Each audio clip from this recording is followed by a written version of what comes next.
kemudian Ustadz, ketika kita bicara ulang tahun, kemudian tadi sudah Ustadz singgung juga kaitannya dengan cara merayakannya.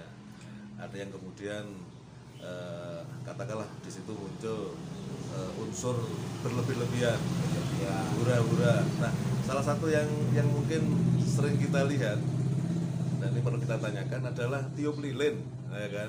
Nah, katanya tiup lilin itu meniru kaum pagan atau apa begitu ya, karena ada api ada apa, pokoknya itu meniru kaum kaum musyrikun katanya. Ini kan masih banyak dilakukan, saya pun kadang-kadang masih melakukan. Ada tulisan usia ya kan, pakai lilin kemudian ditiup. Kira-kira gimana Ustaz? Ya, tiup lilin kan pertama kita harus menyiapkan lilin, itu terus korek api. Jadi kalau itu dianggap ribet ya tidak perlu pakai tiup lilin. Takbir, Allahu Akbar, Allahu Akbar, Allahu Akbar. Assalamualaikum warahmatullahi wabarakatuh. Apa kabar teman-teman? Alhamdulillahirabbil alamin. Wassalatu wassalamu asrofil anbiya'i wal mursalin wa ala alihi washabihi ajmain. Alhamdulillah kita berjumpa lagi, dan kali ini dalam rangka milad yang keempat ya, karena bulan ini tanggal 26 November Warung Sodakoh genap berusia 4 tahun. Alhamdulillah. Jadi kemudian momentum menjelang milad ini atau ulang tahun ini saya gunakan untuk bahan obrolan, bahan diskusi bersama Ustadz Muhammad Ridho Hisam. Kira-kira bagaimana? Apakah memperingati ulang tahun baik individu ya, kita manusia atau organisasi itu dalam Islam dibolehkan? Karena ternyata di tengah-tengah masyarakat khususnya di kalangan umat Islam ada semacam pro kontra juga. Ada yang mengatakan Islam tuh nggak mengajarkan ulang tahun, Islam tuh nggak ada, ulang tahun tuh nggak ada dalam Islam. Tapi ada yang kemudian masih terus meneruskan tradisi ulang tahun. Tentu ini menarik untuk kita bicarakan dan kita tanyakan kepada ahlinya, yaitu Haji Muhammad Ridho Hisam. Mudah-mudahan nanti akan memberikan suatu perspektif baru di dalam kita memahami sesungguhnya bagaimana sih ketika kita mengadakan ulang tahun kelahiran kita, ulang tahun organisasi kita. Oke, kita simak bersama teman-teman. Assalamualaikum warahmatullahi wabarakatuh Ustaz. Waalaikumsalam warahmatullahi wabarakatuh. Alhamdulillah, apa kabar Ustaz? Baik-baik Pak Agus. Baik. Oke Ustaz, kita ketemu lagi dalam suasana yang segar, pagi-pagi yang segar. Di kejauhan terdengar kicau burung. Iya, burung tetangga. Iya, alhamdulillah. Jadi untuk hari ini kita ingin mengangkat masalah yang menurut saya juga di tengah-tengah masyarakat ada satu, khususnya di kalangan muslim lah, ada satu pro kontra tentang peringatan ulang tahun atau milad, baik manusia, orang, individu gitu ya, atau organisasi. Ya, pada tingkat tertentu kan maulid Nabi aja ada yang nggak suka, ada yang melarang kan gitu kan. Nah sebetulnya di dalam Islam sendiri apakah Islam juga mengajarkan atau katakanlah ada satu dalil-dalil tertentu yang terkait dengan milad atau peringatan ulang tahun kelahiran seseorang atau organisasi? Ya, kalau secara tekstual berupa ayat maupun hadis yang terkait dengan memperingati atau peringatan memang tidak ada. Tapi kalau disebutkan misalnya dalam Quran tentang kelahiran Nabi Isa, Nabi Yahya, ya kan? Yauma wulida atau yauma wulidtu, salamun alayya yauma wulidtu, selamat kepadaku atas kelahiran. Nah, maka kelahiran itu momentum yang luar biasa. Tentu kita akan mengatakan bahwa memperingati kelahiran seperti misalnya hari lahir bangsa Indonesia, itu berarti hari kemerdekaan, dan itu dirayakan, itu ada hikmahnya kan? Sebenarnya segala sesuatu mesti ada hikmahnya, apalagi ketika orang terbebas dari penjajahan terus merdeka, kemudian terlahir ke dunia ya kan, sebagai makhluk yang paling sempurna, sehingga kemudian disambut kelahirannya dengan sukacita, dengan akikoh, lalu tercatat dalam akte kelahiran terkait dengan hukum administrasi, ya kan? Dan kemudian ada orang yang merayakan hari lahir ulang tahun, ya. Dengan maksud mestinya kamu itu dilahirkan oleh bapak ibumu, ya, betapa susahnya ibumu dahulu mengandungmu, membesarkanmu, ya, sampai sekarang kamu usianya 17 tahun. Ya. Nah, itu kan ada pelajaran-pelajaran yang bisa diambil termasuk bagi yang menghadirinya. Ya. Teruslah engkau belajar, wahai anakku, jadi orang yang baik. Itu momentum. Ya. Kalau tidak melakukan kegiatan seperti itu tidak ada masalah. Jadi itu kan persoalan sebenarnya mubah saja. Mubah ya. Mubah. Ya, mubah itu bisa diambil hikmahnya, ya kan? Olahraga, sepak bola ya mubah saja sebenarnya. Tapi kan bisa menjurus kepada misalnya sepak bola kok selalu tawuran. Ya. Nah, berarti ini jangan dilaksanakan, membahayakan. Berarti jadi makruh, jadi haram, ya kan? Tapi kemudian menjadi sportif, orang itu menghargai, kalah juga tidak masalah. Nah, ini adalah uji prestasi, uji kemampuan. Ya. Itu bisa juga kan menjadi sunnah dan lain sebagainya. Jadi ulang tahun itu ada tradisi dalam keluarga, misalnya orang tuanya dahulu waktu kecil diulang tahuni, akhirnya punya anak ulang tahun juga, ya kan? Tapi kalau seperti saya misalnya, saya tidak pernah merasa diulang tahun ini. Ya. Saya juga tidak pernah melihat kakak saya, saudara dari paman saya dan sebagainya. Mungkin dia memahami ini kebiasaan orang Belanda begitu mungkin ya. Penjajah kita, mereka senangnya ulang tahun. Maka kita tidak boleh seperti mereka ya. Nanti jadi bagian dari mereka. Man tasyabbaha biqaumin fahuwa minhum. Barang siapa yang menyerupai satu kaum, dia termasuk bagian dari kaum itu, ya. Meskipun nanti ada tafsirnya. Nah, jadi kalau saya ditanya ulang tahun sebagai taktik, ya, cara atau metode mengingatkan anak untuk dia bersyukur, berterima kasih pada orang tuanya, berbagi makanan, minuman pada teman-temannya, itu baik saja menurut saya. Tapi kalau ulang tahun kemudian dirayakan dengan di hotel kemewahan dan lain-lain, terus ada mendatangkan nyanyian-nyanyian yang enggak baik, ya toh, bermewah-mewahan, glamor, hanya untuk cari apa namanya status ulang tahun. Itu saya kira kurang bagus. Kalau status sedang mengajar Al-Quran, status sedang sholat subuh berjamaah, itu bagus, ya kan? Tapi status dalam prosesi ulang tahun, atau kalau menyetir pandangannya Gus Baha, ya, pekerjaan dokter, pekerjaan dosen itu mestinya jangan jadi status. Ya, pekerjaan mengajar Quran, nah itu status. Nah gitu, jadi urusan dunia jangan jadi status lah, gitu kira-kira. Saya setuju itu pendapat beliau itu. Jadi ulang tahun itu jangan terlalu kemudian harus dilaksanakan. Kalau nggak dilaksanakan nanti anaknya marah, apa bagaimana, malu dengan teman-temannya. Masa ulang tahun kok tidak dirayakan, mana hadiah ulang tahunnya, dan sebagainya. Itu sudah kebablasan.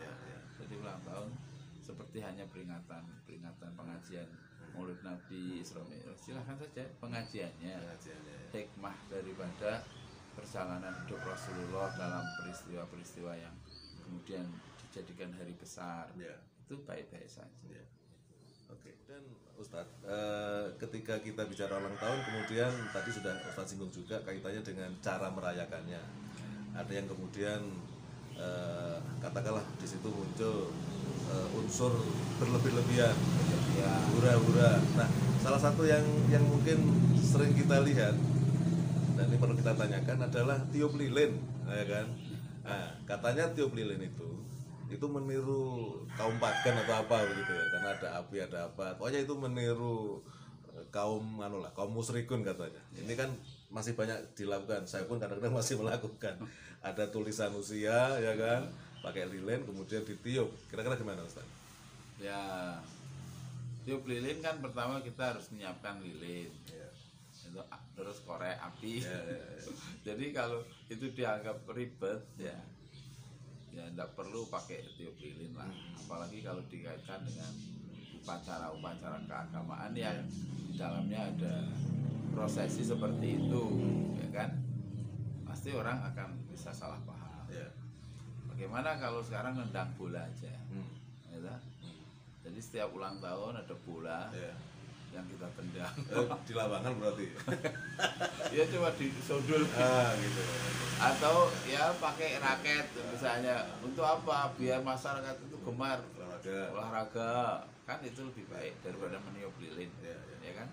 Sebenarnya yang lain lagi apa, misalnya setiap ulang tahun kita bertakbir, misalnya kan, betapa dahulu ibu kita melahirkan kita dengan susah payah, dan akhirnya berhasil kita dikeluarkan dari perut ibu kita.